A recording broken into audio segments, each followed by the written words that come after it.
Hello बच्चों, आपका स्वागत है मेरे चैनल प्रॉब्लम है तो सॉल्यूशन है में। और आज का हमारा टॉपिक है सिंपल इक्वेशन, जिसको हम हिंदी में बोलते हैं सरल समीकरण। तो इक्वेशन है क्या? इक्वेशन के अंदर सबसे पहली बात, एक होता है LHS यानी कि लेफ्ट हैंड साइड, और एक होता है राइट हैंड साइड यानी कि RHS। अब अगर इसके अंदर ग्रेटर का साइन है तो ये इक्वेशन नहीं है, अगर इसके अंदर स्मॉल का साइन है तो भी ये इक्वेशन नहीं है। लेकिन अगर इसमें इक्वालिटी है लेफ्ट हैंड साइड और राइट हैंड साइड में, तो ये क्या कहलाती है? तब ये इक्वेशन कहलाती है, यानी कि समीकरण।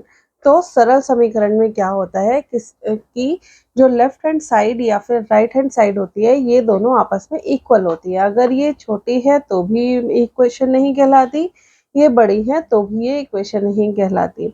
जैसे इसके कुछ एग्जाम्पल मैं आपको दिखा देती हूँ। जैसे अगर मैं बोलती हूँ 4x + 5 = 6x - 25, ठीक है। अगर मैं ये एक इक्वेशन लेती हूँ और इसके बीच में इक्वल का साइन है, तभी ये एक सिंपल इक्वेशन कहलाएगी। लेकिन अगर मैं इसको 4x + 5 > 6x - 25 ये लिखती हूँ, तो इसका मीनिंग क्या है कि 4x + 5 की जो वैल्यू आएगी कैलकुलेट करके, वो 6x - 25 से बड़ी आएगी। या फिर 4x + 5 << 6x - 25। इसका क्या मतलब है? इसका मतलब ये है कि 4x + 5 की जो वैल्यू आएगी कैलकुलेट करके, वो 6x - 25 से कम आएगी। तो जब भी लेस देन और ग्रेटर देन यानी कि कम या ज्यादा का साइन होगा, तो ये इक्वेशन नहीं कहलाएगी। तो उसको हम क्या लिखेंगे? Not an equation. और इसको क्या लिखेंगे? ये भी एक इक्वेशन नहीं है, ये इक्वेशन है। इट इज एन इक्वेशन, ठीक है। अब इससे रिलेटेड कुछ क्वेश्चंस हम लोग देख लेते हैं। Right the following equation. ये जो स्टेटमेंट्स हैं, कुछ हमें स्टेटमेंट दिए गए हैं, इन स्टेटमेंट से हमें इक्वेशन लिखनी है। जैसे कि the sum of 3 × x and 11 = 32। तो हमें इसको समझना है कि ये क्या कहना चाहता है। ये कहता है कि जो 3 × x है, मतलब x का 3 गुना। x क्या है ये हमें कुछ नहीं पता कि क्या है, ठीक है। तो हम सिंपल वही लिखेंगे जो स्टेटमेंट कह रहा है। The sum of 3 × x, 3 × x मतलब 3x, और सम है तो हम प्लस का साइन लगाएंगे। एंड 11 = 32 यानी कि = 32, ठीक है। अब नेक्स्ट क्वेश्चन देख लेते हैं। If you subtract 5 from 6 times a number, अब इसने ना हमें x दिया ना हमें m दिया, कोई भी इसने कोई वेरिएबल नहीं बताया। इसने कहा कोई भी एक नंबर है जिसके 6 टाइम में से अगर आप 5 माइनस करते हैं, देन यू विल गेट 7। आपको क्या मिलेगा? 7 मिलेगा। तो मान लिया हमने let the number is n, ठीक है। तो ये क्या कह रहा है? If you subtract 5 from 6 times of a number, तो 6 टाइम्स ऑफ अ नंबर क्या हो जाएगा? 6n - 5 = 7, ठीक है। तो इस तरीके के जो क्वेश्चन होते हैं जिसके अंदर हमें स्टेटमेंट दी जाती है और हमें उसको इक्वेशन में कन्वर्ट करना है, तो ये इस तरह से सॉल्व होते हैं। इसका एक और एग्जांपल हम देख लेते हैं जल्दी से। 1/4 ऑफ m = 3 more than 7। तो ये क्या लिखेंगे? 1/4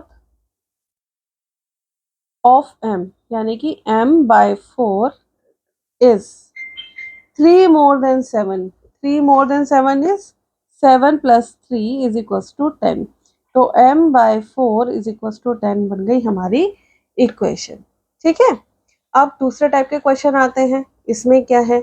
इसमें लिखा गया है the convert the following equation in statement form. इसके कुछ एग्जांपल मैं आपको बता देती हूँ। जैसे कि x - 5 = 9 दिया हुआ है, तो इसमें से हम कैसे कर सकते हैं? If you subtract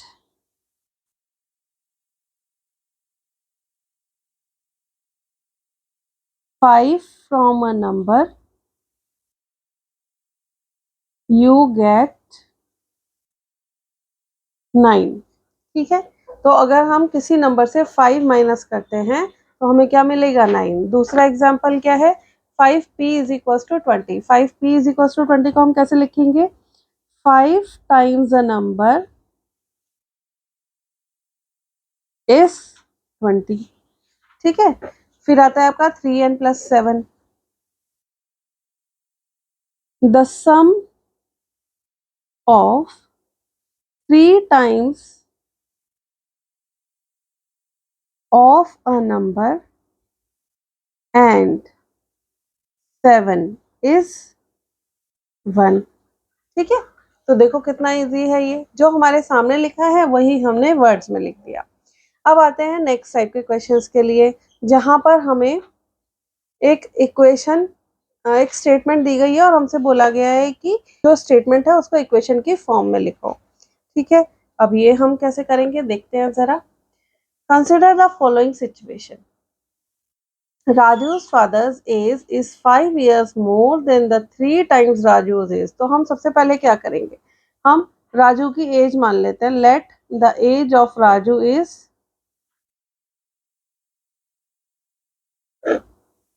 x years। ठीक है, कितनी है एज, x years बड़ा है राजू। अब the age Raju's father age is 5 years more than 3 times Raju's age। तो 3 टाइम्स राजू की एज कितनी हो जाएगी, 3x, क्योंकि उसकी x हमने मानी है। अब इससे 5 साल बड़ा है राजू का फादर, और राजू के फादर की age, the Raju's father is 44 years old। तो set up an equation to find the Raju age. तो ऐसी इक्वेशन हमें सेटअप करनी है जिससे हमें राजू की एज पता चल जाए। तो इसके लिए हम क्या लिखेंगे, 3x + 5, यानी कि राजू का 3 टाइम्स का age plus 5 is equal to 44। ठीक है, अब हमारी ये सिंपल इक्वेशन बन गई है। अब इससे हम राजू की एज निकाल सकते हैं। ये कैसे निकालेंगे ये मैं आपको आगे की वीडियो में बताऊंगी। अब लिखा हुआ है solve the following equation by trial and error method. Trial और एरर मेथड क्या होता है, ट्रायल एरर मेथड होता है कि ट्राई करो और अगर एरर आए तो दोबारा से ट्राई करो। तो ये एक इक्वेशन दी है 5p + 2 = 7। अब हम इसके अंदर p की अलग अलग वैल्यू रख के देखते हैं। Let p = 1। अगर p 1 है तो हम देखेंगे क्या ये इक्वेशन सेटिस्फाई होती है, देखते हैं। 5 × 1 + 2 = 7। तो ये तो 17 कह रहा है, इसका मतलब p की वैल्यू 1 नहीं है, इज नॉट इक्वल टू 1। अब हम दूसरा देखते हैं, p को 2 की वैल्यू लगा के देखते हैं। 5 × 2 + 2, 2 कहाँ से आ रहा है, ये p की जगह मैं रख रही हूँ, = 17। अब देखिए जरा ये आ रहा है ये नहीं। 5 2 = 10 + 2 = 12। तो ये तो 17 के इक्वल नहीं है, तो p की वैल्यू 2 भी नहीं है। अब हम रखते हैं p की वैल्यू 3। तो 5 × 3 + 2 दैट इज 15 + 2 = 17। यहाँ पर हमारा LHS बराबर हो गया RHS के, इसका मतलब p की वैल्यू 3 है। ये होता है हमारा ट्रायल एंड एरर मेथड। इसका एक और एग्जांपल मैं आपको दिखा देती हूँ। अब यहाँ पर हमारे पास क्वेश्चन है 3m - 14 = 4। तो इसमें हम क्या करेंगे, m की वैल्यू 1 रखेंगे। तो m की वैल्यू 1 रखने में क्या हो जाएगा, 3 - 14, तो ये क्या हो गया -11 which is not equal to 4। तो m की वैल्यू 4 नहीं है। अब m की वैल्यू 2 रखेंगे। 3 × 2 - 14, ये हो गया 6 - 14, ये हो जाएगा -8। इसका मतलब m की वैल्यू 2 भी नहीं है। m की वैल्यू 3 रख के देखेंगे। 3 × 3 - 14, ये भी हो जाएगा 9 - 14, तो -5। थोड़ा सा और आगे चलते हैं, अब हम देखते हैं 5 में क्या होता है। ठीक है, तो 3 × m की वैल्यू अगर मैं 5 रखती हूँ तो 3 × 5 यानी कि 15 - 14 = क्या हो जाएगा, ये हो जाएगा 1। इसका मतलब m की वैल्यू ना 3 है ना 5 है, या 6 रख के देखते हैं। 3 × 6 - 14 यानी कि 18 - 14 = 4। यहाँ पर हमारा LHS बराबर हो गया RHS के, और इस कंडीशन में हमारा m की value 6 is the right answer. ठीक है, इसको इस तरह से सॉल्व करना है। ठीक है। अब प्रीवियस क्वेश्चन जो मैंने आपको बोला था, मैं आपको वीडियो में बताऊंगी आगे, वो ये है कि राजू की एज के लिए हमने इक्वेशन सेटअप कर ली थी। अब इक्वेशन को सॉल्व कैसे करना है।